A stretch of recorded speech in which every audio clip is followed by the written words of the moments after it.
All right. It's approximately 2:15 on April the 3rd, the year's 2000. We're in the home of Barbara Boone in Ladera Heights, California. My name is Molly Sargent, and I will be the main interviewer, and I'm accompanied by Olivia Roberts and Jesse Irwin-Glaze on video camcorder and audiovisual, respectively.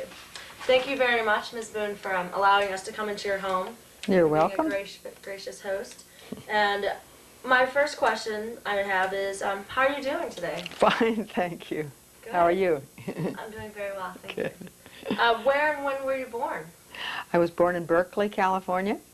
And when? December 16, 1920. All right. Tell me a little bit about your childhood, where you grew up. Well, I spent the first 5 years in Berkeley. And then when I was 5, my father got a job back east, so in New York City, so we moved back east. And then we lived in Connecticut for a while, and New York for a while. So that was kind of basically it. Do you have any brothers or sisters? I have 4 brothers and sisters. I'm the youngest of 5. Youngest. How was that? How was that? To be up. the youngest? Yeah.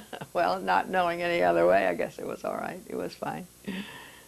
Now, specifically, where are your brothers and sisters right now? Now, my oldest brother and oldest sister are both gone, and one brother that's left lives in Seattle, Washington, and my sister who's left lives in near Chicago, Illinois. Oh, very nice. So now, don't see them very much. Oh, that's hard. Now, you had said that your father was a banker. Mm-hmm. What, Well, not really a banker. He was an economist. He didn't work for a bank. He worked in New York. What his job was in New York, he was with a company called the Stable Money Association. It had nothing to do with horses. It's a matter of keeping the money stable and what makes money. So it was all economic theory and so forth. So anyway, when the Depression came in 1929, money wasn't stable anymore. So that company went out of business. So that was kind of, so this, at that time, the Depression, and at that the same year my mother died. So when I was, that was when I was 10, so almost 10. So that was kind of a traumatic year in my life. And my younger brother and I, there's one who still is alive and lives in Seattle, we came out to California to, ostensibly just to spend the summer with my grandmother in Pasadena.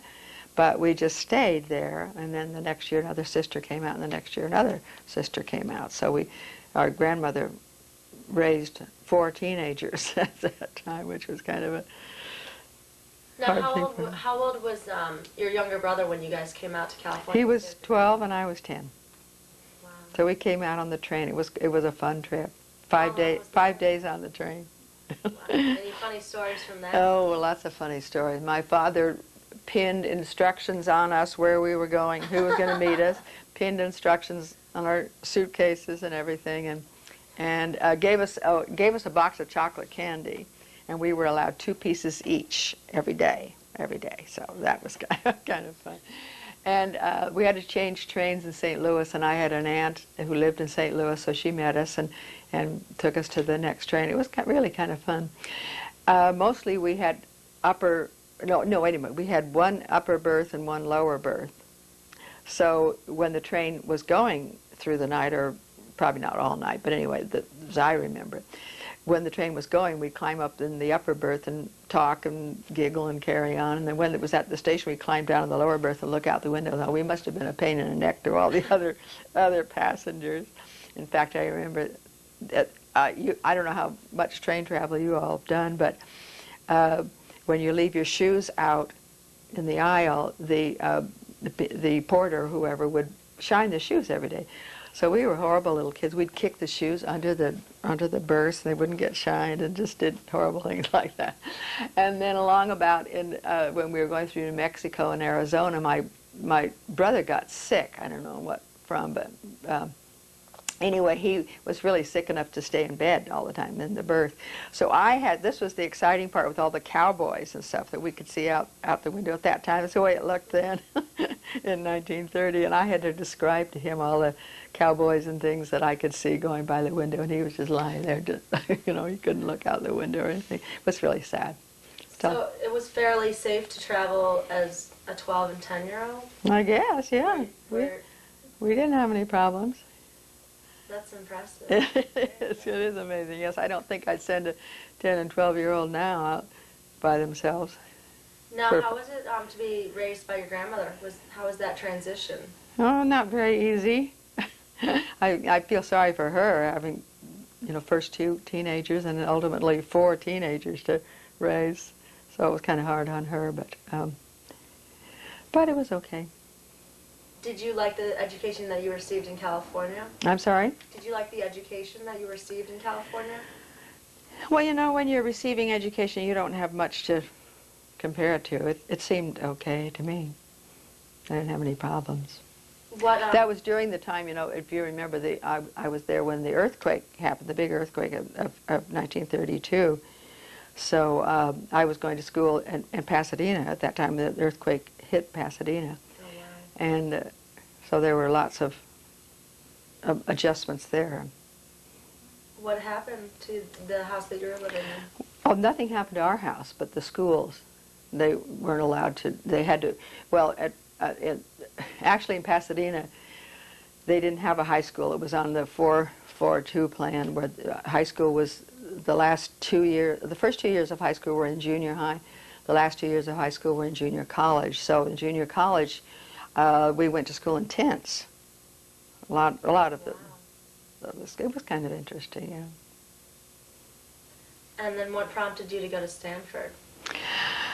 I hate to even admit this, but reading I was crazy about football when I was growing up, and particularly about the Stanford football team called the Wow Boys, and they played in the Rose Bowl, and the Rose Bowl, of course, was in Pasadena, so that was pretty exciting.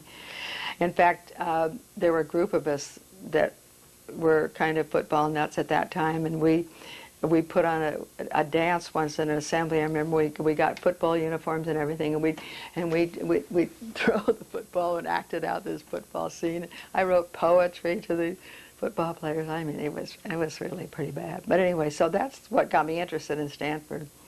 And then I read a book called The Diary of a Lang Smasher, which was about a football player from Stanford. And I was just kind of football nuts. That's really what drew me to Stanford. What did you study at Stanford? And my grandmother was a Christian Scientist, so we were raised as Christian Scientists with her. We had to go to Christian Science Church and all that. And there's a Christian Science College in Illinois.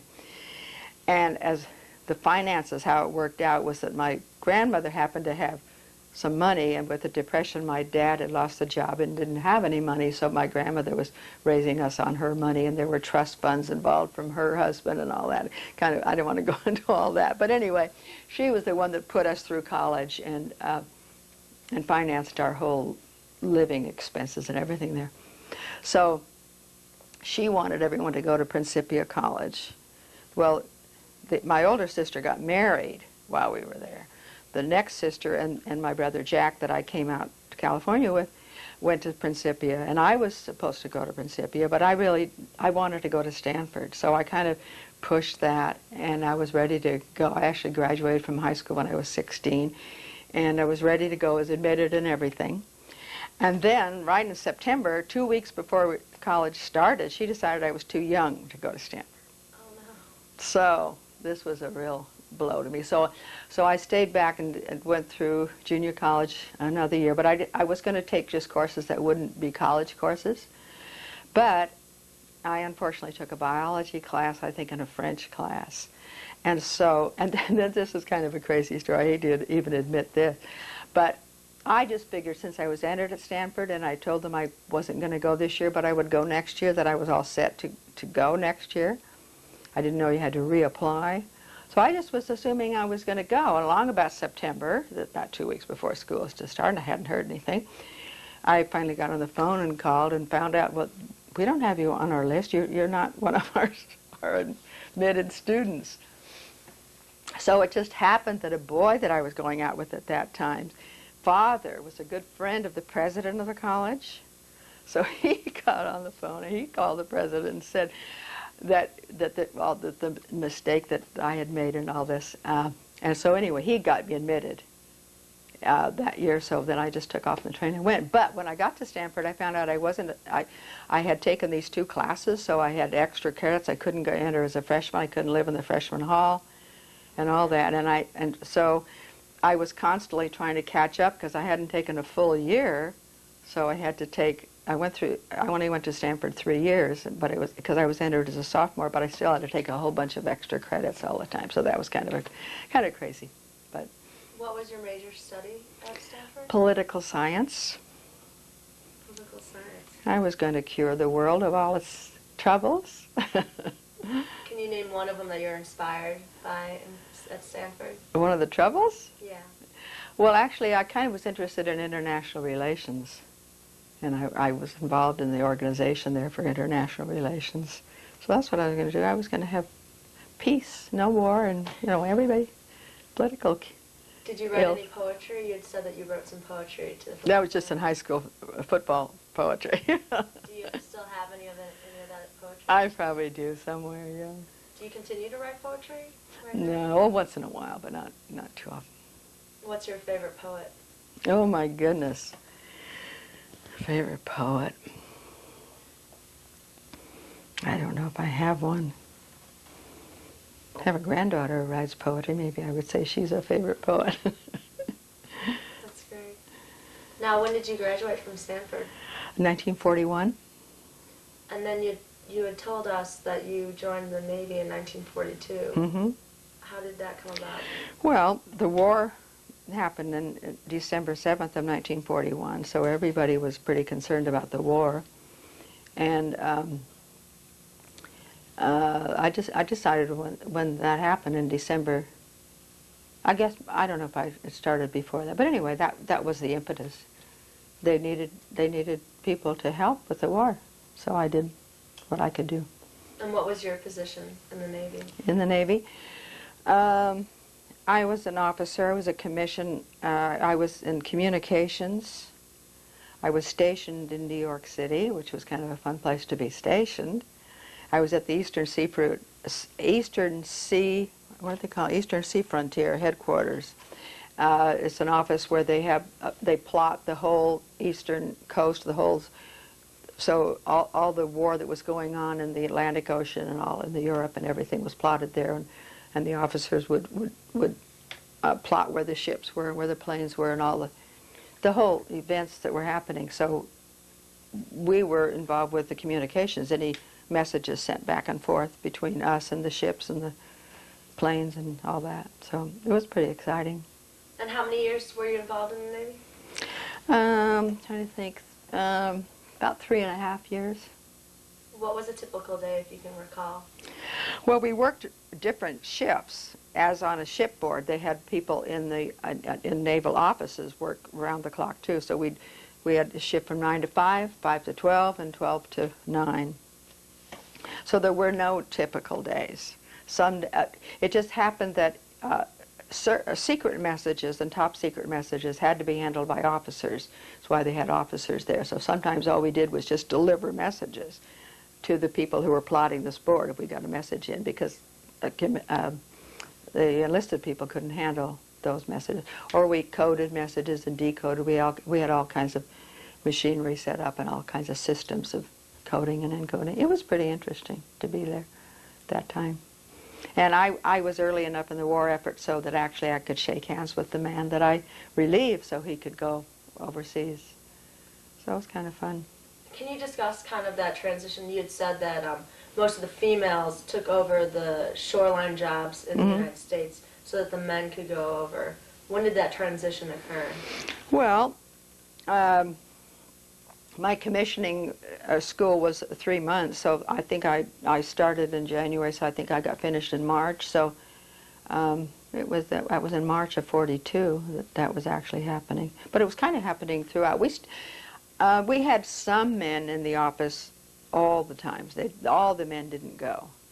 But certain jobs like communications, could be handled by women, you know, easily, so they could be sent. Some of the higher up officers, the actual admirals and so forth, that were in the office that plotted the ships and made the strategic decisions, were mostly the men kept those jobs, but it was the lower officer jobs that we relieved them. So that was a pretty exciting time. And then towards the end of the war, well, long about, let's see, what, in spring of 45, it looked like the war was winding down. And actually, the European war was over, and it was just the war in the Pacific at that time. So I negotiated a transfer to go to California. And what I had to do at that time was find somebody in an office in California who wanted to come to New York, so that we could just, and did the same thing that I did, and we just made a shift. So I did that, and so I was stationed on Treasure Island. It was kind of fun, in a different kind of job. It was still communications, but it was in the 12th Naval District, which is a smaller office than the Eastern Sea Frontier, which was the whole big Eastern thing. This was the small thing. So it was that was kind of a change, and we got to know all the officers there pretty well, and that was kind of fun. And the officer in charge of that naval station, got to know him really well. He was quite a well-known person in the war. He was a war hero. His name was Mike Moran, and he actually resented being in a shore office. But he said a little note to me. He said that giving, I had him give me away. He was because my father couldn't come out for the wedding, so he gave me away as my parent. And he said that was the most fun thing that he did on his shore office. So that was kind of fun. Anyway, the reason I did that was because my boyfriend was out. We were actually engaged, I guess, at the time. He was in the Pacific. He was a Marine pilot. And he would come into San Francisco when the war was over, so that I could be there when he got there and we could get married. So I had that all set up. So we were married on Treasure Island, and it was a real Navy wedding. And I just had waves as bridesmaids and all. And I actually borrowed a wedding dress from somebody in New York in the office that I'd known in New York. So I had the dress sitting there, and I had permission to wear a wedding dress, you know, to be out of uniform and all this. It was kind of fun. So what day did you get married? August 25th, 1945. That was about 2 weeks after the war was ended. And what was your husband's full name? Elton D. Boone. Elton Daniel Boone. Ah, Daniel Boone. Yes, yeah, I call him Danny. And you met him at Stanford, you had said. What did he study? What was his major? He was a pre-law, I think maybe social science or something. I'm not sure what his major was. Can you recall when you first met him? Yes, it was an exchange party between his fraternity and my fraternity, and we were both seniors. I didn't know him until this was about the middle of our senior year. I hadn't met him, but they often had exchange parties between sororities and fraternities, and some of my friends and some of his friends decided that we would like each other if we ever met, so they put us together. You kind of had partners, kind of dates set up for this. So kind of worked. In fact, that night when I got home, I said, that's the man I'm going to marry. That's awesome. What fraternity and then what sorority were you in? He was a Phi Psi, Phi Kappa Psi, and I was a Chi Omega. Oh, that's wonderful. You had said that he grew up in Inglewood. Well, he was born in Carrizozo, New Mexico, but he came here when he was about 4. So he virtually grew up here when it was quite a different city, very small, little peaceful thing out here west of LA, and nobody bothered anybody. Didn't have a big airport, didn't have freeways. Tell us a little bit about how you saw Inglewood. Was it racially different than it is now, or what have you seen? Well, it was good. Of course, I didn't come here until 1945, you understand. After we were married, I'd never been to Inglewood before, but it was different, yeah. Of course, there was a kind of an unwritten rule in the real estate people. I'm not sure how this will go over in an interview, but anyway, there was a red that to keep the black people out of the city, that at sunset they had to all leave. That was they when they got rid of that. It was an unspoken rule, an unwritten rule, but they still had that rule. But so that's changed a lot, and there are a lot more Mexican people here now than there were then, and Filipino, just a lot more people from other countries. Right. Well, but that's true in so many areas, but it's also very true in Inglewood. Then after the war, after you guys had gotten married, you came directly down here, or what? We came back to Inglewood. We actually lived with his family for a while. He wanted to go to law school at SC. The reason was because he wanted to practice law in Inglewood, where he grew up, where he knew a lot of people. And so he went to SC Law School. We lived with his folks for a while until we built a house in Inglewood and moved there ourselves. Where was that first home? On Hillsdale in North Inglewood. How long did you stay there? Well, in that house we stayed there until, let's see, we had 3 children until our son was in the 5th grade, and our twin daughters, were in the 3rd grade. So we lived there, I guess, what would that be, 10, 15 years, something like that. Anyway, and then we moved to Hill Street, which is just about a half a mile from there. And then we moved to Holt. So that's from Hillsdale to Hill Street to Holt, all in a little triangle right around here, ever since 1945. Have you noticed any differences in the neighborhoods that you lived in? Fondness for either in one in particular? Well,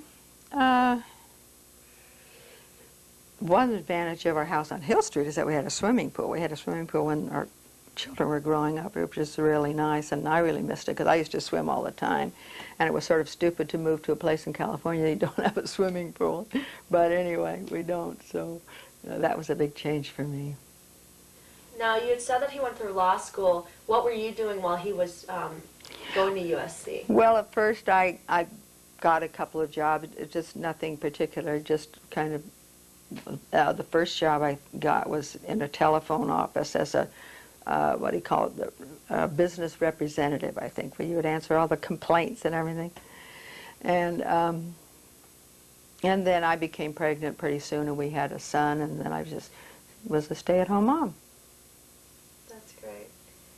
You had said that you started to get back into theater and back into some community theater, but you'd also said that you did some in high school and college. Can a little you bit. recall your first musical or play in high school? Well, my very first play was when I was about 5 or under 5, because we moved from Berkeley when I was 5. And no, wait a minute, that was in our house in Sound Beach. So that had 3 stories. I had to be 5 or 6 maybe. Anyway, the kids in the neighborhood kids put up plays in the attic up in our house. It was a pretty big room. Anyway, I was Sleeping Beauty, and I had to just lie in the bed and be as a baby. I think I was supposed to be, or the child, or whatever. But I think I got bored or something, so I just got up and walked off the stage. And of course, I brought the show to an end. It was a showstopper. That was my first experience. I actually didn't do that much in high school. I did some. Oh, I remember one time in one play in high school. I think it was during rehearsal. I'm not sure if it was a rehearsal or an actual production. But I leaned over. I was supposed to lean over and do something, and I passed out. I fainted. Oh my God. I don't know what from, and I never did it again. But anyway, I did that. So that's one play I remember, and that's how I got my nickname of Laurie. And I don't know if it was that play, but some play I played the part of Laurie. And sometimes high school kids don't like their names. Well, I thought Laurie was a better name than Barbara. I liked that better, so I kind of liked having people call me Laurie. So some people know me as Laurie, some people know me as Barbara, so that kind of set that up. Do you look at the name Laurie and Barbara as 2 different people? Sometimes 2 different characters? No, not necessarily. Now, what did you do in college? I didn't do a whole lot. I had a friend who was a playwright, and she wrote some plays, and I actually performed in a couple of plays that she wrote. And then in my senior year, every year Stanford puts on a musical in the fall. And who knows why, but I auditioned for it and had to sing and everything, and I didn't have a particularly great voice, but anyway, I got in as just a chorus member, and that was really fun. So that's all I did in college, just a little bit. I haven't really done that much. I got more interested in theater and everything in the last, say, 10 years. What inspired you to get back involved in these recent years? I think I was kind of looking around for something fun to do, you know, and I, oh no, wait a minute, how was the first thing that I guess I got involved in was our church decided to put on a play. So I said, oh, that would be fun. So I tried out, and not too many people tried out, so I got a part. And that was kind of fun. But I could see also that you had to know a little bit, that you had to know about what you were doing, you know, a little bit. So I decided to take some acting classes from them. And then a little while after that, I was in the paper, I saw an audition for, to go down to Palos Verdes and try out for Harvey. Do you know Harvey with Jimmy Stewart and the rabbit? And you know, anybody know that story? Tell us a little bit about Harvey. Well, it's about Elwood who visualized. He has this picture of this rabbit in his house, and he's just kind of a nut and everything. This rabbit is real, and he also has a nutty sister, Vita. Well, when I went to audition for this part, it's an organization for seniors, anybody 55 and over. They call it primetime players. So anyway, I was auditioning. This is my real first formal audition, because the church thing was much more informal. But and everyone was there and sitting and watching all the auditions. Often when you audition, you're the only one that goes and no one else is watching.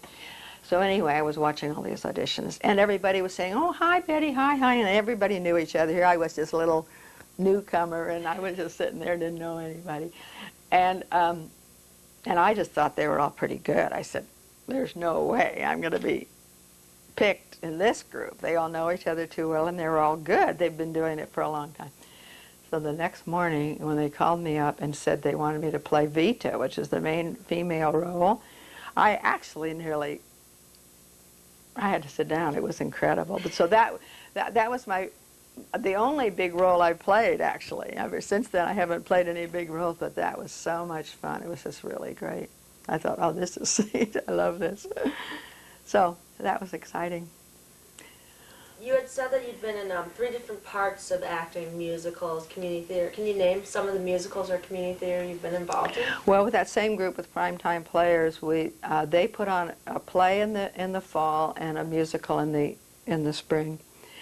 So with them that spring, I think I was in My Fair Lady, and we've done Oklahoma and West Side Story.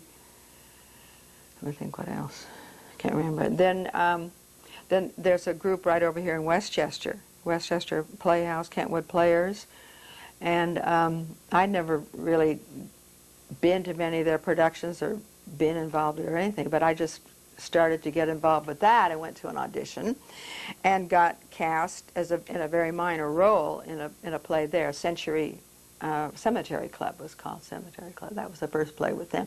So I joined their group, and I've been in several plays since then. They also do a musical a year, so I've been in a couple of musicals there. Man of La Mancha and Cabaret, and seems like something else we've done there. I can't remember. And then Culver City started up a light opera group, so of course I went running over there and got involved with that, and have been in several musicals with them. The first thing they did was The King and I, and I got to play one of the wives, and actually sang in Little Tom's Cabin, Uncle Tom. If you remember King and I, they'd have some of the wives singing Uncle Tom's Cabin, so I got to sing. That was a quartet that did that, and that was kind of fun. And let's see, what else have they done that I've been in? They've done a whole bunch of things. Well, last year they did Gypsy in the spring. the fall, and I was in that. That was kind of fun. Actually, at my age, can you believe this? They had me playing like a chorus line type. And one of the Hollywood Blondes, if you remember, any of you remember Gypsy, they have a section with the Hollywood Blondes. Well, they had me as one of those, and I played a couple of other small roles in there. But the last show that I did with them, the last show totally that I've done, and I did it with them, was Streetcar Named Desire. And do you know that story? Well, at the very end, the nurse comes in, and they call her Strange Woman, and actually in the script, and she is the one who gets Blanche and takes her out and takes her to the nut house, you know. So that's the role I played there, and that was right during the time when I had my first operation on my eye, my eye surgery. So I actually played the role with an eye patch over my eye. It worked out great because I was supposed to be sort of a harsh, you know, crazy, strange woman is what they call her. So it was perfect. So that's the last thing I've been in. But I understand they're going to do Annie Get Your Gun this spring or summer, so I hopefully would be in that. That's a good one. Do you have a favorite performance? Well, I think Vita and Harvey was the most fun thing to be in the lead. I mean, she played such a wonderful part. She's just totally nuts, and she bangs around, and I mean, it was great. What a great role. Now, I know that in certain auditions they give you predetermined monologues, or they give you specific songs. Do you have a favorite monologue or certain song that you I've never had to do a monologue. What they do mostly in the auditions that I've been in, if it's not a musical, they just have you read some of the lines from the play that you would do in the play. And then you said that you usually have to bring a song in for... Yeah, or they ask you to bring a song, an upbeat song of so many measures, and they have an accompanist, and you just sing it. Do you have a favorite one? You know, I sort of shift around depending on the musical or the mood I'm in at that time. I think the next time I would have to audition for a musical, I don't know, there are two choices I might. Oh boy, I can't remember the name of it. It's a song from Jesus Christ Superstar. It's If I Loved Him or something like that. Can't remember the name of it, that's awful. And then I like from Man of La Mancha, What Does He Want of Me? Don't know if it's a song that isn't very well known, but it's really a neat song. Would you be willing to sing any of your songs? Oh my gosh, no. No, I don't want to do that. Okay, that's just an opportunity. Actually, if we could go back for a moment, tell us a little about your family. You'd said that you kind of stopped having these small jobs while your husband was in law school. You had 3 kids. Tell us a little bit about them. About my kids? Yeah. Well, you can see a picture up there, and the 3 on the back of the bed there. So my son he's now 52, and he lives in Oakland. He's a financial advisor, has an office in San Francisco, and unfortunately had a heart attack in August and had a triple bypass, but he's doing great. He probably feels better now than he has for a long time. He's kind of changed his way of eating and exercising and all, and so that came along this fall too. Well, he had it late in August, then I had my eye operation in October, so we had quite a fall. Anyway, I have twin daughters, and one lives in Napa Valley in Yountville, and then the other daughter is an acupuncturist, and she is building a dome home in Crestone, Colorado, which is a little tiny town in central Colorado, beautiful place up against the mountains, and it's almost finished, and it's an incredible house. It's 4,000 square feet, this little, not little, but this dome house. It looks, I call it her toasted marshmallow. It's the color it is. It's like the color of sand, and these little windows that stick out with little eyebrows over them. It's really a cute little house. Anyway, that's where she lives. So nobody lives in California. None of my, I live in Southern California. I have one grandson who lives here now, and that's the acupuncturist son who lives over in Culver City, pretty close here. In fact, he's my computer mentor. he set up the computer for me, and if I have any problems, I call him, Tyler, what do I do with this? So he comes running over. Well, that's kind of neat to have him around. Each child has 2 children, so I have 6 grandchildren. And where do they live? Well, my son's children are 16 and 14, so they still live at home in Oakland. And Carol, my daughter that lives in Napa Valley, has 2 girls. They both graduated from college. The oldest one, Amelia, is currently at Oxford University in England. Very nice. She's getting her PhD at Stanford, but she got admitted to Oxford after she accepted Stanford for a PhD program, so she thought that would be kind of fun to go to Oxford too.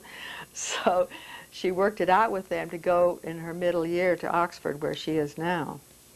So actually in December, her family and I went back and visited her for 2 weeks there, and that was really great.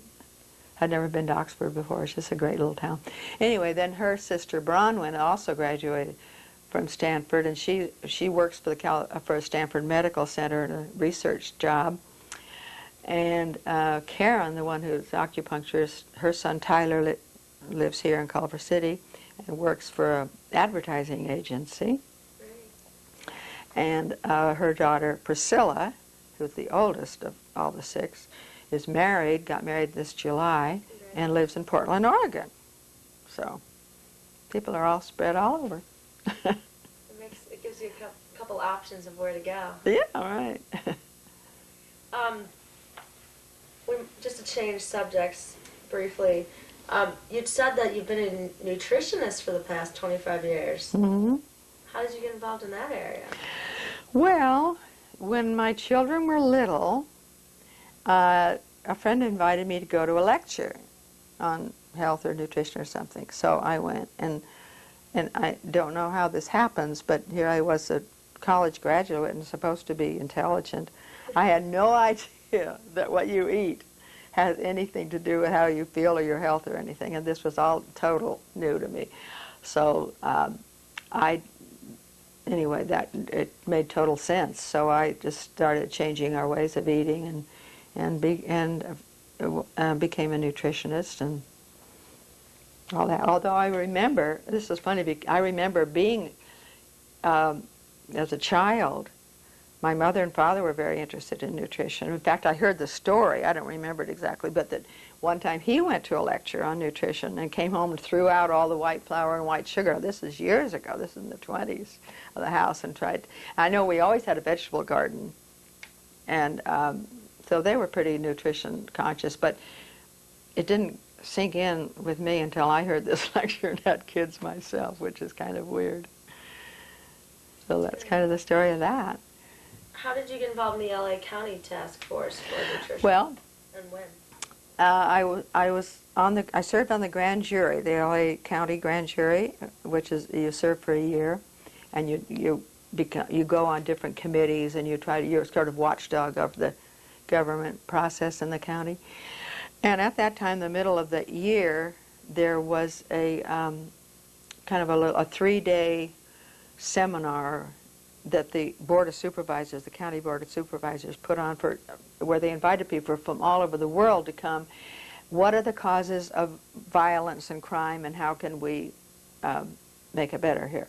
So there were a lot of people who came and talked on nutrition, how if people eat right, they're going to behave differently, and you know, they're going to have their physical needs met a lot more. So anyway, I thought that was wonderful. I mean, I agreed with all that. It was the knowledge was not something new to me, but I was so glad to see the county doing something like that. So anyway, they realized that I was interested in nutrition, and also serving on the grand jury, I was trying to find out what was being done about nutrition in the county and all. So anyway, as a result of these hearings, the Board of Supervisors decided to do something about it. So they set up a 3-month study in the probation camps, you know, for the kids. We have 18 camps in LA. To put in a nutritional program for 3 months and see if there was any results.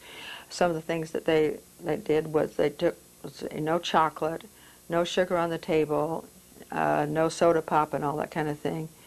They tried to cut down on sugar in all kinds of ways. They wanted to have totally whole grain breads. They wanted to have fresh fruits and vegetables, and I think that was about what they did. But anyway, so they did that for 3 months, and then they tried to check the results. But actually what they decided was that 3 months wasn't long enough to really find out anything. That was, you know, you have to eat differently for longer than 3 months to really make a difference. Plus, the health department decided that it was a good idea to try to do this anyway. So they decided to set up a task force on nutrition to try to monitor the nutrition in all the county institutions, particularly the probation department. Later they added all the rest. So anyway, I said, oh, I want to be on that. So they appointed me. And so I was one of the original ones. This was back in '81, September of '81, that they started this. And at this point, I'm the only one left on the task force that was one of the original appointees, which is kind of an honor. I mean, people have left or died or moved away and moved on. So anyway, we're still working on it. We work a lot with the probation department, but then they also, as I said before, decided that we should be monitoring all the institutions. That's all the jails, all the hospitals, all the senior centers, all the child care centers, and everything to see if we can improve nutrition in all of the institutions. So that's what we try to do. And how do you improve them? Do you have meetings with... Well, we meet once a month ourselves, and usually we have a meeting at one of the sites where we investigate the kitchens, talk to the cooks, and all that sort of thing. But as a task force, we don't really have any power. What we do is if we see a situation that can be corrected, we write to the board of supervisors making a recommendation. And if that seems valid to them, then they would set up, you know, they would take the action. They're the only ones who have the official. We can't go in and say, oh, you shouldn't be serving that, you should be serving this. We don't have that kind of power. So we're really a recommendatory body. So anyway, that's what we do. Okay, I think we're going to take a break. Now we're just continuing our interview with Ms. Barbara Boone. We're in her home in excuse me, Ladera Heights. I don't know why I can't ever get that right. At the break, Ms. Boone had talked about her involvement in the Historical Society. Could you tell us when you began, how you got involved, and what you've done with it? I can't remember when I began, but it's been a long time. And I serve as a docent once a month, go over to the adobe and show the adobe off.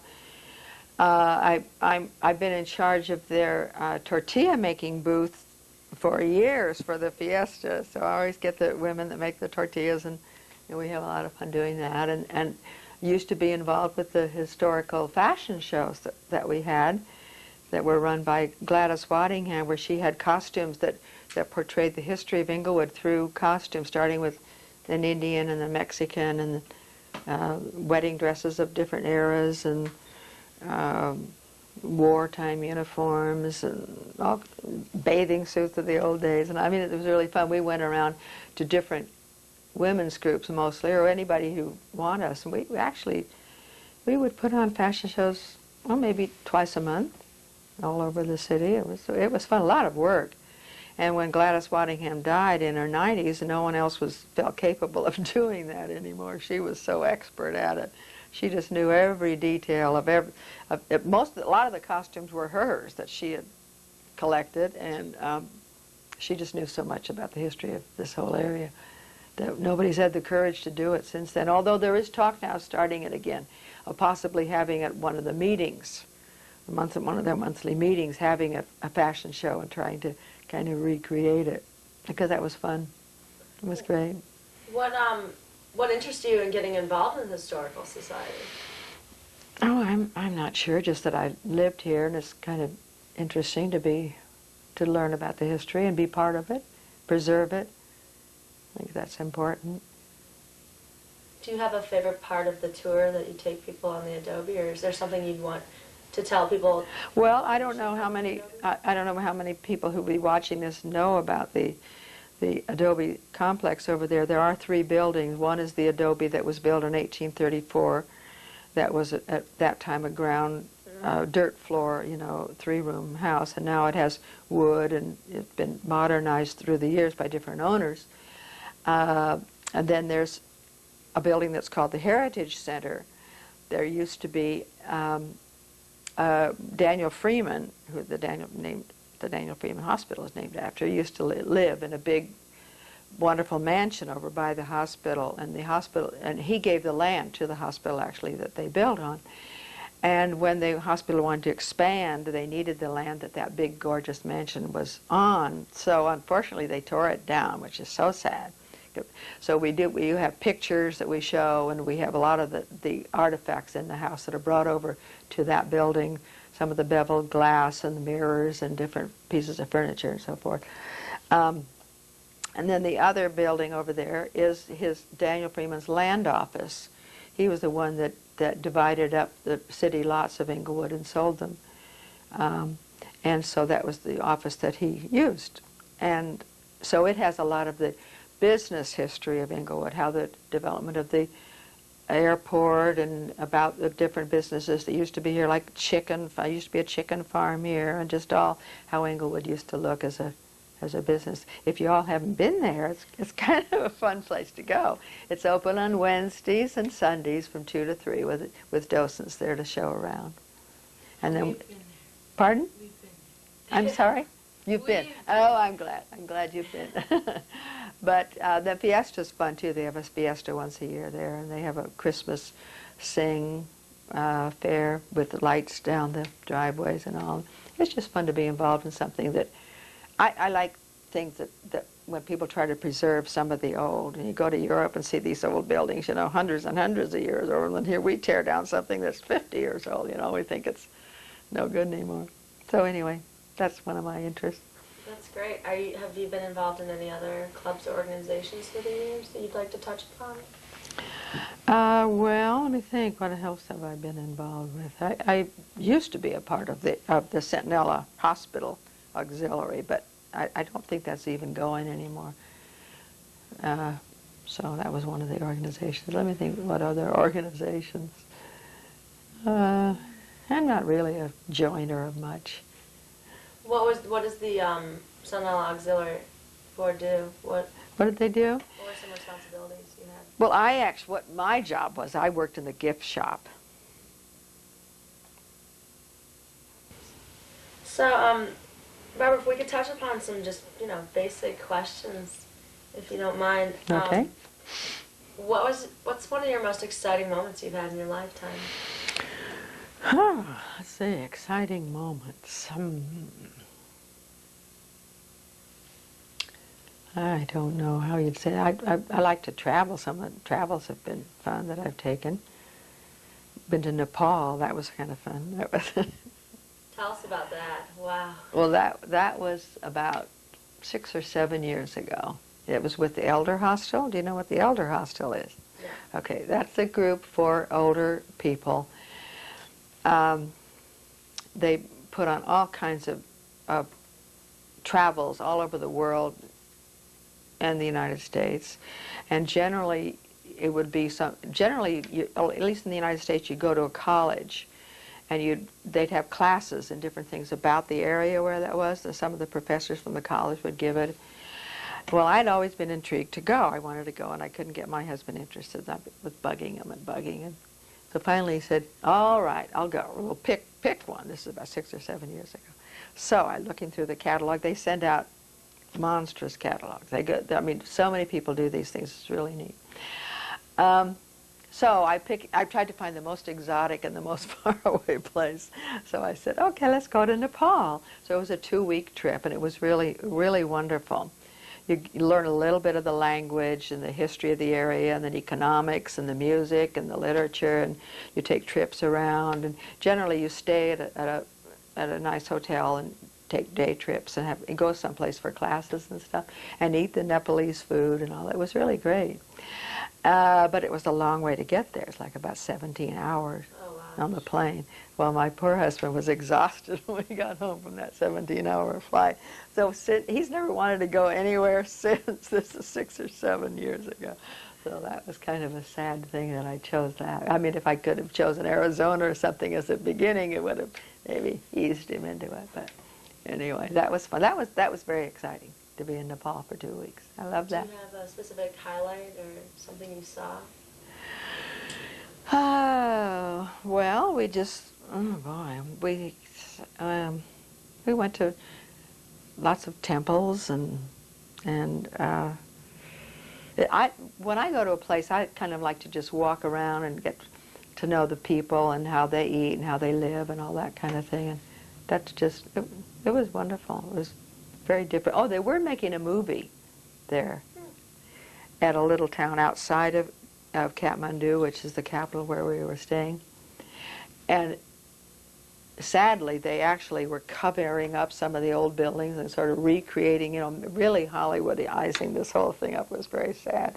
And I was intrigued to see this movie, how it was turned out, and I never have seen it. I don't know what happened to it. I don't know if they didn't come finish it or what.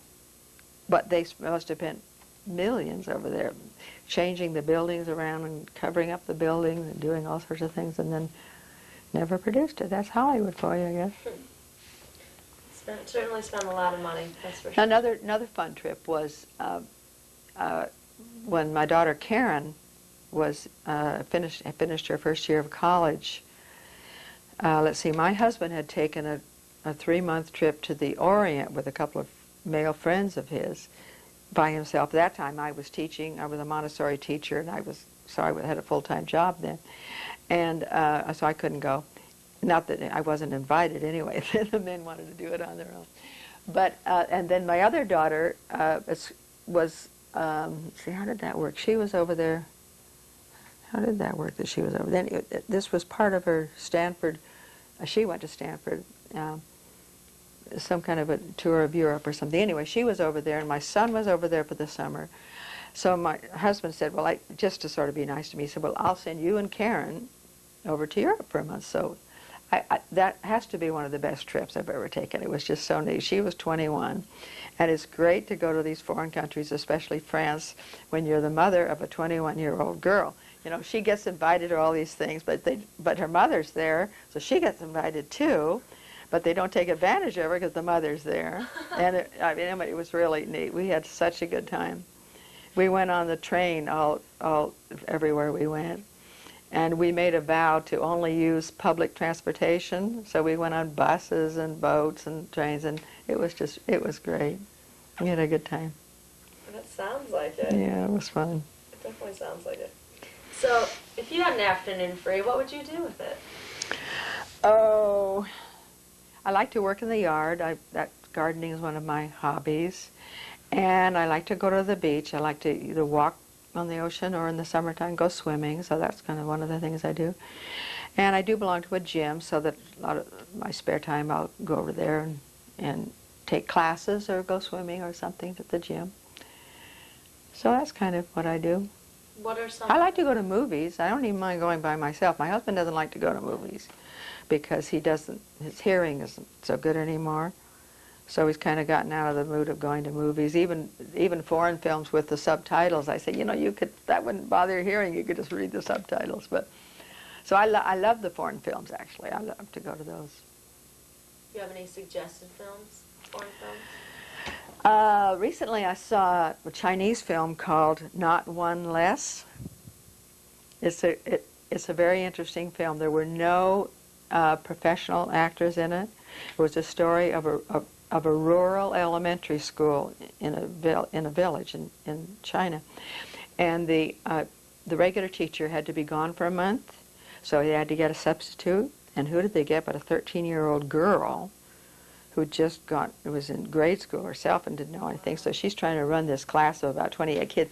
But the teacher, when he left, what he said to her, he said, now there are 28 children in this class, and I don't want to have not one less when I come back. So that's the name of the movie. So anyway, the course, she doesn't know how to teach at all. The discipline, the kids are running around. I mean, it's just chaos in this class. And there's one boy, always is one in a class that's really disruptive. Anyway, it turns out that he lives with his mother, only his mother, because his father's dead. His mother's very sick, and they don't have any money. It's a very poor village. Nobody has any money. So anyway, they need him to go to the town and get a job to earn some money. This little kid, he's about 10 maybe himself. So he leaves, and so here she is. She's got one less, and this is her big worry. I can't have one less child in this class. So she asked the class, let's figure out how I'm going to get to the city to go find whatever his name is. Can't remember his name. So in the little village, they have a brick company, and so she said, so somebody said, well, they do pay for moving the bricks. Okay, how many bricks? And then she starts doing, how many bricks would it take for us to move to earn? How much bus fare do we need? You know, how are we going to earn that? And how many bricks could we move? Anyways, it all becomes a math problem, and it's really kind of cute. And it's totally unintentional on her part. So anyway, they go over to this brick company, and they're all moving these bricks and stuff, and they get like just a few pennies, you know. But finally, I guess she gets enough money to get to town, and goes to town, and she doesn't know where to look for him. But it's really a cute story. But the part that I love is that nobody is a professional actor. This little girl does a terrific job. And all the kids in the school are the real kids in the school, and the teacher is the real teacher, and all the parents are the real parents. And I mean, it's really, I love that movie. It was just great.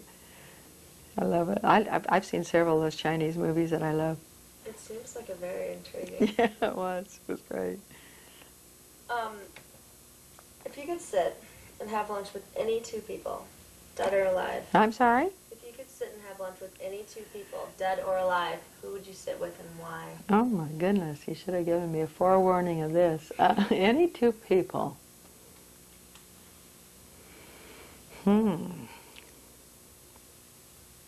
Oh wow. Well, oddly enough, I might pick. How would I pick though with my 3 children? I'd probably pick my children because I don't see them often enough anymore. I'm sure if you gave me more time, I could think of more, more famous people. But I dearly love my children, and I don't see them as much as I'd like. So that might be what I'd say.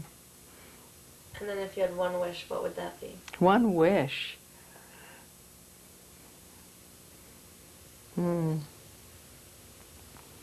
Well, I guess my main one wish would be that people in this world would stop this insane business of killing each other in wars or any other way.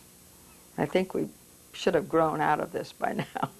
It evolved beyond that, where that's the answer to their problems.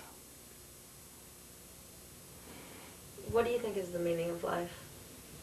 The meaning of life? Wow, you do ask profound questions.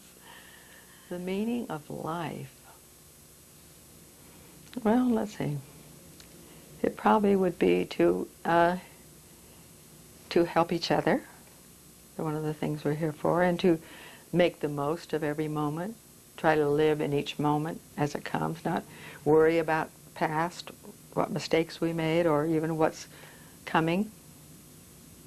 To live each moment now. And then, do you have any kind of philosophies or passions you'd like to kind of impart on us today? Well, I guess being a nutritionist, I might wish that people would try to eat closer to nature as whole foods, the way they grow, and not all this processed fast food that's so rampant nowadays. I think we would find ourselves a lot healthier. In fact, the main thing that could improve the health of the whole world would be to eat more fruits and vegetables, whole fruits and whole vegetables in season. That would be it, I guess. Excellent. Are there any questions you guys wanted to ask? You said your daughter went to Stanford? Mm-hmm. My daughter and son, actually. One daughter. Observe any difference when your daughter went to Stanford and compared with your experience when you were at Stanford? Yes. When my husband and I went to Stanford, it was called the farm. Well, they still call it the farm, but it really was the farm then. It was just a rural. Everybody knew everybody. Everybody lived on campus. It was just a much freer and easier time I think, and the campus was smaller, and it was a great experience to be at that school at that time. And I think that my son probably had a very hard time in college. His first roommate as a freshman was a boy who could learn anything like that, didn't have to study at all, and was into drugs, into LSD and all this. So here he is thrown into this, you know, this poor, I say poor kid. I mean, he'd never been exposed to any of that. So it was hard for him for some reason. Other than that, that was the hardest thing. But whether there were other things, I don't know. But one story that's kind of funny about my daughter is that she was there during the free speech movement, and she kind of got involved in it, and she was handing out pamphlets around the neighborhood of the school. And one woman started asking her some questions about the program or something, and Carol said, "I don't know, I'm just handing out pamphlets." So she began to realize that she really wasn't that involved, and she didn't know what it was all about, so she kind of quit that. But anyway, they were there during the whole free speech time, which was a hard time, I think, at college for lots of kids. So that's the difference, I think. I don't know what you guys, I'm not familiar with what you mean by the free speech. Oh, well, how do you explain that? Oh my goodness, it was... Like, what time period are you thinking of? in the 70s, early 70s. Oh boy, the free speech movement, how to describe that? Get my husband in here, he could do a better job. The students were protesting that they wanted to have classes that were more revolutionary, and they wanted to be able to talk, be more involved in how the college was run and all that. I think that basically was it. I'm probably not doing a good job in that, but it was a hard time in college for lots of kids. So when you were in college, it was like the late 30s, early 40s? Graduating in 41. So that's interesting that you would characterize that time period as being more freer and looser compared to like the 70s, where people usually characterize that as a time of like openness and freeness. Well, when I say freedom, it's just that, I don't know, it's just sort of more relaxed. It was more, everybody knew everybody. It was smaller. The college was a lot smaller. There were less people there, and it just, it was a different time, and people are different then too. It was interesting. One thing that's sort of interesting in our family, I don't know if this is a comment that maybe I shouldn't even make, but you know, I had twin daughters. One went to Stanford and one went to Scripps College in down in Pomona. And when she was talking with her high school advisors, when they were talking about college and all, and she said that she was interested in where you want to go to college. I think maybe I want to go to Scripps College. And, oh, do you want to go to that snooty girls' school? Which I think was such a horrible thing for a high school counselor to say to anybody, you know. I mean, if she questioned it herself, she could say, "Oh, really? What do you like about the school? Why do you want to go there?" You know, I mean, that's a joke in our family. I want to go to that snooty girls' school. And interestingly enough, she was also accepted at Stanford, but she chose Scripps over Stanford. So I was proud of her for doing that. How was it in terms of like the number of women graduating in your class at Stanford compared to your daughter's class? The percentage of the classes, I think is a lot higher when my daughter graduated. I couldn't give you actual numbers, but it was a lot higher. And the number of people that applied to Stanford were a lot higher than when we went. The percentage of people who got accepted, men or women. But I couldn't give you actual numbers. Yeah. Okay. We just want to thank you again for your time and Well, wisdom. It's been a pleasure meeting you, and I hope I was helpful to you. Of course. Thank you. Good. Okay.